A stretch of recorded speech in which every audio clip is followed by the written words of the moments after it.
In the dimly lit room, a figure hunched over a workbench, her nimble fingers deftly manipulating a tiny spring. The soft glow of gaslight flickered across the array of tools and half-finished contraptions strewn about the room.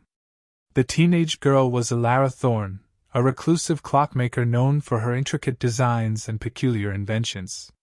She was in the midst of repairing an ancient clockwork device, its brass casing etched with symbols that seemed to defy explanation.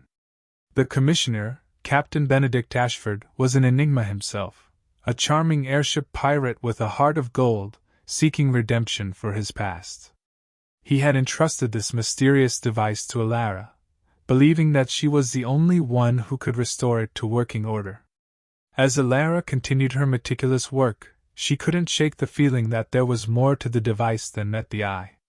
Something about its intricate design and ancient origins nagged at her. She glanced up, catching sight of the boy peering through the workshop window.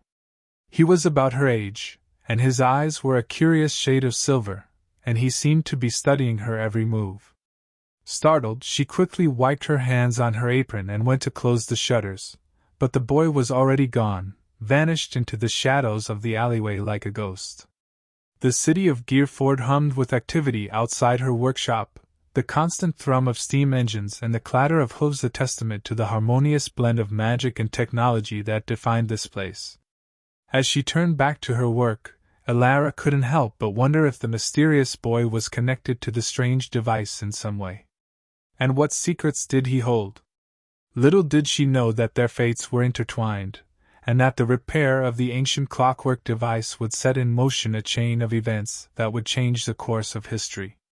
Captain Ashford, ever vigilant, had taken up a post by the window when Elara asked him to watch out for the boy, since the boy, Milo, had been doing menial work on his airship during his previous journey. He trusted Elara with his life, but he couldn't help but feel a sense of urgency about this matter. The boy was more than just a curious spectator. He was the key to unlocking the device's true potential. And with that power came great responsibility. As the hours passed, Elara made steady progress on the device. She had isolated the problem to a faulty gear, and with a satisfied grin, she replaced it with a fresh one from her workbench. The clockwork sprang back to life, ticking away steadily. She glanced at Captain Ashford, who nodded his approval. But just as she was about to reveal the device's secrets to him, Milo reappeared, slipping through the workshop door like a whisper. "Milo," Elara said, surprised to see him again. "Where have you been?" Captain Ashford was beginning to worry. The boy's eyes darted nervously between them, but he didn't speak. Something about his demeanor made Elara's gut twist with unease. "Milo, is everything all right?" she asked, her voice gentle. It was then that Milo finally found his voice. "The device, it's not just a clock," he whispered, his voice barely audible over the ticking of the gears. "It's a map." Captain Ashford leaned forward, his curiosity piqued. "A map to what, Milo?" The boy hesitated, glancing nervously at Elara. She nodded reassuringly, urging him to continue. "A map to a place," he finally said, his voice trembling. "A place where I can find my family." Elara's heart sank. She had suspected as much. "Milo, I'm so sorry," she said, her voice gentle but firm. "But this map, it's not safe. The people who made this device, they had powerful enemies. They didn't want just anyone to find what they found." Captain Ashford considered this for a moment. "You mean the device could be dangerous in the wrong hands?" he asked, his gaze never leaving Milo's silver eyes. The boy nodded slowly. "Then we must be careful," the captain continued. "Elara, I trust that you will help Milo find his way, and keep him safe along the way. For I know that you, more than anyone, understand the weight of responsibility that comes with wielding such power." Elara looked at the boy, feeling a deep sense of protectiveness welling up within her. She couldn't help but wonder what terrible things had led him to this point, and what horrors he might face on his journey. But she knew that she couldn't turn her back on him now. With a nod, they vanished into the shadows, leaving Captain Ashford alone.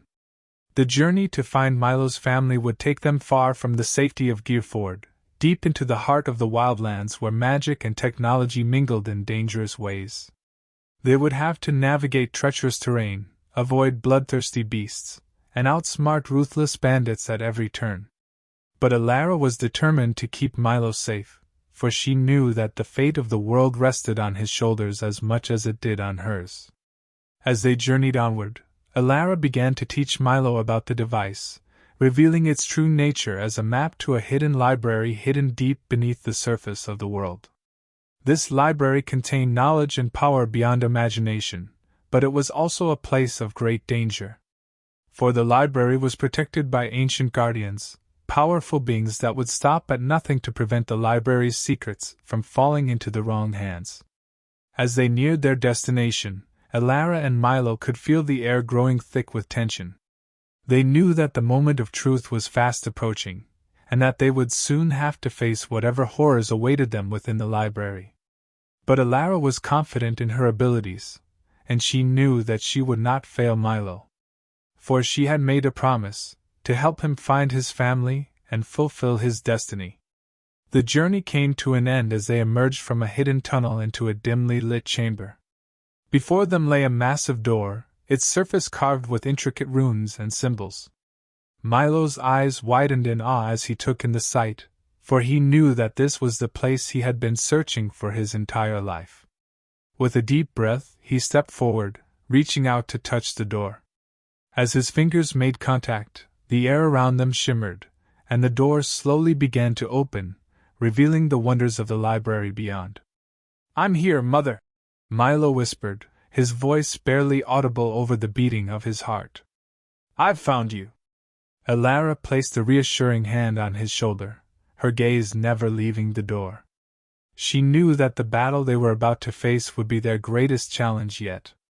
But she also knew that they would face it together, and that together, they could save not only Milo's family, but the world itself. The Guardians emerged from the shadows, their ancient forms towering over Milo and Elara like statues come to life. Their eyes glowed with a cold, unyielding light, and their every movement seemed to echo through the library. But Milo did not cower. He stood tall, shoulders squared, and met their gaze without fear.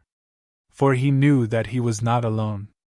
He had Elara by his side, and together they would prove themselves worthy of the burden they had been given. The battle raged on for what seemed like an eternity, Elara's nimble fingers dancing across the device, harnessing its power to hold back the tide of darkness. Milo fought with all his heart, drawing upon the strength he had found within himself on this journey. Slowly, inch by inch, they began to gain the upper hand. The Guardians, ancient and powerful as they were, could not withstand the combined might of Milo's determination and Elara's skill. And so, as the last of the Guardians fell, Milo and Elara stood together in the heart of the library, victorious but exhausted. Before them lay countless tomes, each one filled with knowledge and power beyond imagination. Milo approached one of the books tentatively, brushing his fingers against its worn leather cover. This, he realized, was only the beginning. The world was waiting for him, and with Elara by his side, he knew that he could shape it into a place of wonder and hope. As the years passed, Milo and Elara traveled the world, using their unique abilities to protect the innocent and fight against the forces of darkness. Their names became legend, and they became known as the saviors of the world. But they never forgot the bond they shared, the trust they had forged in the depths of the library, and the responsibility they bore for the fate of all they held dear. And so, side by side, they continued to fight, forever united in their quest for a brighter tomorrow. Captain Ashford, watching from a distance as they departed, smiled to himself. He knew that the world was in good hands, for it was safe in the care of Milo and Elara. He wondered, however, if they would ever discover the truth about their own pasts, and what role he had played in bringing them together. Perhaps, he thought wistfully, someday they would find the answers they sought. Until then, he would remain at the ready, ever vigilant, always prepared to aid them in their heroic quest. years passed, and Milo and Elara's legend only grew. They became known not only as heroes, but also as friends, mentors, and guides to a new generation of adventurers and scholars. They traveled the world, spreading hope and knowledge wherever they went. They faced countless challenges and overcame every obstacle, for they did it together, side by side, their bond of trust and respect unbreakable. One day, as they wandered through a lush forest, they stumbled upon a small clearing. In the center of the clearing stood an ancient tree, its trunk covered in intricate carvings. Milo recognized it immediately, for it was the very tree that had sheltered him and his family all those years ago. He turned to Elara, his eyes filled with wonder and gratitude. "This is where it all began," he said, his voice barely audible over the rustling of the leaves. "Without you, I would never have found my way back to this place." Elara smiled softly, her hand finding its way into Milo's. "And without you," she replied, "I would never have found my purpose. Together, we have forged a path that none of us could have walked alone." They stood there for a long moment, lost in their thoughts, the memories of their journey playing out like a film reel in their minds. And as they stood there, they knew that no matter where life might take them, they would always have each other. They would always be bound by the bond they had forged in the depths of the library, and the trust they had built along the way. The years passed, and Milo and Elara grew old, their hair turned silver and their bodies weary. But their spirits remained strong, their hearts full of hope and love for the world they had been chosen to protect. And even as they lay on their deathbeds, they knew that their story was not yet over. For their legacy would live on, passed down from generation to generation, inspiring countless others to find the strength within themselves to face the challenges of the world, and to forge their own destinies. Thank you for watching this video. I hope you enjoyed it.